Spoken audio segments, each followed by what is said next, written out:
Chasing echoes. People think traveling between dimensions is glamorous.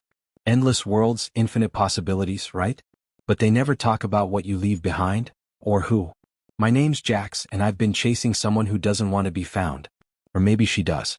Maybe that's the game. I met her on a mission in Dimension Theta 7. The place was falling apart, literally. A massive energy surge had ripped the fabric of reality to shreds. The air crackled with static, the ground split into jagged, floating islands, and the sky bled colors no human eye was meant to see. It was chaos.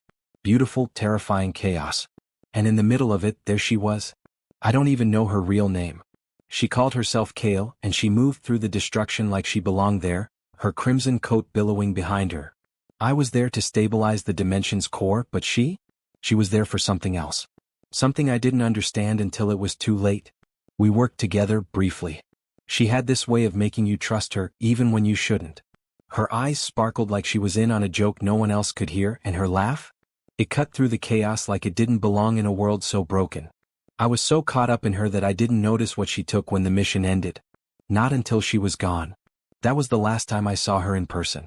She left behind a rift that nearly killed me and a message scrawled on the back of my dimensional tracker. Find me if you dare.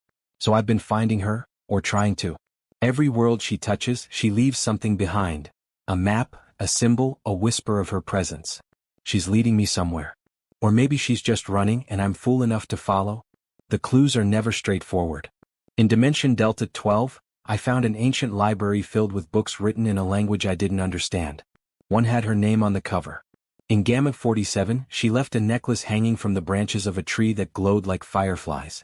Each clue was like a breadcrumb, guiding me but never close enough to touch. But here's the thing. The more I chase her, the more I uncover about who she really is. And what she's done. In Dimension Sigma 23, I found a city frozen in time, its people caught mid-motion like statues. They weren't dead, just trapped.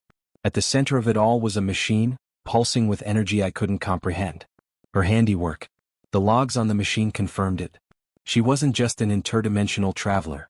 She was a thief, a rogue, and maybe worse. Each world she touched bore the scars of her ambition. And then I started hearing whispers.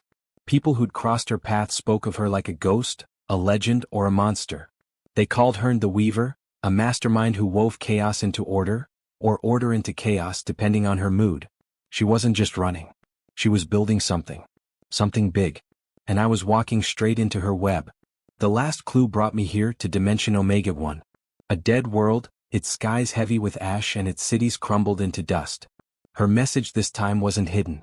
It was carved into the ground, massive letters stretching for miles. Come and see. So I came. She was waiting for me. Same crimson coat, same sparkling eyes, but something was different. She looked tired. Not weak, but worn, like she'd been carrying the weight of every world she'd touched. I wanted to ask her why she'd left, why she'd led me on this wild chase, why she'd caused so much destruction. But before I could speak, she smiled and said, "You were never supposed to follow me, Jax." And then it hit me. She wasn't running from me. She was leading me here. Because whatever she's been building, whatever she's been stealing from these worlds, it's bigger than me, bigger than her. And now I'm part of it. Whether I want to be or not. Do I still love her? I don't know. But I can't stop chasing her. Maybe I'll catch her. Maybe I won't. But either way, I have to know. Is she the hero of this story?